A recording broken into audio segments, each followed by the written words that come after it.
Hello അസ്സലാമു അലൈക്കും. അപ്പോൾ അടിപൊളിയായിട്ടൊരു വെണ്ടയ്ക്ക ഫ്രൈ തയ്യാറാക്കിയാലോ. അതിനായിട്ട് ഞാൻ 1/4 കിലോ വെണ്ടയ്ക്ക നന്നായിട്ട് കഴുകി വൃത്തിയാക്കി കട്ട് ചെയ്തെടുത്തിട്ടുണ്ട് കേട്ടോ. ഇനി നമുക്കൊരു പാൻ വെച്ച് കൊടുക്കാം. അതിലോട്ട് ഓയിൽ ഒഴിച്ച് കൊടുക്കാം കേട്ടോ. ഇത് ഇന്നലെ വഴുതന ഫ്രൈ ചെയ്ത ഓയിലാണ് കേട്ടോ. വേസ്റ്റ് ആക്കണ്ടെന്ന് കരുതി ഒഴിച്ചാണ്. അപ്പോൾ ഈ ഓയിലൊക്കെ ചൂടായി വന്നിട്ടുണ്ട്. ഇനി അതിലോട്ട് നമുക്ക് കടുക് പൊട്ടിച്ച് കൊടുക്കാവേ. കടുക് പൊട്ടിച്ച് കഴിഞ്ഞാൽ ഒരു കുഞ്ഞ് സവാള നൈസായിട്ട് അരിഞ്ഞതും കൂടി നമുക്ക് ഇതിലോട്ട് ചേർത്ത് കൊടുക്കാം. അപ്പോൾ നന്നായിട്ടൊന്ന് മിക്സ് ചെയ്ത് കൊടുക്കുക. അപ്പോൾ അടിപൊളി ടേസ്റ്റാണ്, മസ്റ്റായിട്ട് ട്രൈ ചെയ്ത് നോക്കുക. ഇത് വെണ്ടയ്ക്കാണെന്ന് തന്നെ നമുക്ക് കഴിക്കുമ്പോൾ അറിയില്ല കേട്ടോ, അത്രയ്ക്ക് ടേസ്റ്റാണ് കേട്ടോ. അപ്പോൾ ഇതുപോലെ ഒന്ന് ചെറുതായിട്ടൊന്ന് വാടി വരട്ടെ കേട്ടോ. ഇനി ഇതിലോട്ട് നമുക്ക് കുറച്ച് തേങ്ങയും കൂടി ഇട്ട് കൊടുക്കാം കേട്ടോ. ഒരു പകുതിയോളം ഞാൻ തേങ്ങ എടുത്തിട്ടുണ്ട് കേട്ടോ ഈ കപ്പിൻ്റെ. എന്നിട്ട് നന്നായിട്ടൊന്ന് മിക്സ് ചെയ്ത് കൊടുക്കാം. അപ്പോൾ ഇതുപോലെ തന്നെ ഒന്ന് മിക്സ് ചെയ്ത് കൊടുക്കുക. അപ്പോൾ തേങ്ങയൊക്കെ ഒന്ന് വാടി വരട്ടെ കേട്ടോ. ആ സമയത്ത് നമുക്കിനി പൊടികൾ ചേർത്ത് കൊടുക്കാം. അപ്പോൾ ആദ്യം തന്നെ ഒരു 1/2 ടീസ്പൂൺ മുളക് പൊടി, നിങ്ങളുടെ എരിവിനനുസരിച്ച് മുളക് പൊടി ഇട്ട് കൊടുക്കുക കേട്ടോ. ആവശ്യത്തിന് ഉപ്പും കൂടി ഇട്ട് കൊടുക്കുക. ഇനി ഒരു 1/4 ടീസ്പൂൺ മഞ്ഞൾപ്പൊടി, ഒരു 1/4 ടീസ്പൂൺ മല്ലിപ്പൊടിയും കൂടി ഇട്ട് കൊടുക്കാം. എന്നിട്ട് നന്നായിട്ടൊന്ന് മിക്സ് ചെയ്ത് കൊടുക്കുക കേട്ടോ.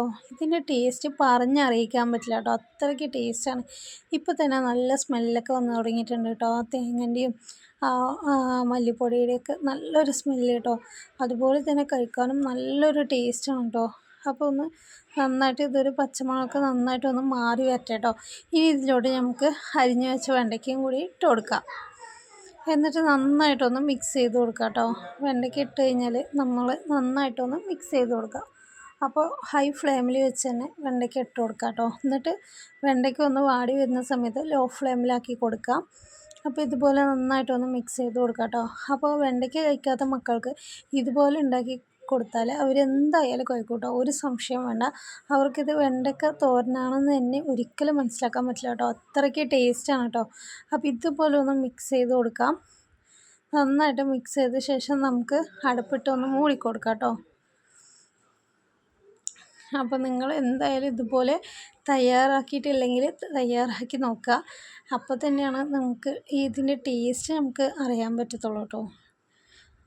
അപ്പോൾ മസ്റ്റായിട്ട് എന്തായാലും ഒരിക്കലെങ്കിലും വെണ്ടയ്ക്ക വാങ്ങി ഇതുപോലെ ഒന്ന് ട്രൈ ചെയ്ത് നോക്കുക. അപ്പോൾ നമുക്കൊന്ന് അടപ്പൊന്ന് തുറന്ന് നോക്കാം. അപ്പോൾ ഇതിനെ ഒന്ന് വാടി വന്നിട്ടുണ്ട്. ഇതിന് നന്നായിട്ട് മൊരിഞ്ഞ് കുക്കായിട്ട് വരണം കേട്ടോ, ഫ്രൈ ആയിട്ട് വരണം. നമ്മൾ കഴിക്കുമ്പോൾ ഫ്രൈ ആയിട്ടും അതുപോലെ തന്നെ സോഫ്റ്റായിട്ടും ഉണ്ടാവും കേട്ടോ. പിന്നെ നല്ലൊരു സ്മെല്ലും ഉണ്ടാവും കേട്ടോ. അപ്പോൾ ഇതിനെ ഒന്നും കൂടി നന്നായിട്ട് ഫ്രൈ ആയിട്ട് വരട്ടെ.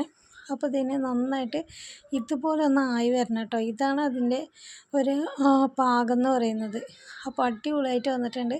അപ്പോൾ ഈ വീഡിയോ ഇഷ്ടമായാൽ ഒന്ന് ലൈക്ക് ചെയ്യുക, കമൻറ്റ് ചെയ്യുക, ഷെയർ ചെയ്യുക, അതുപോലെ തന്നെ സബ്സ്ക്രൈബ് ചെയ്യുക, സപ്പോർട്ട് ചെയ്യുക കേട്ടോ.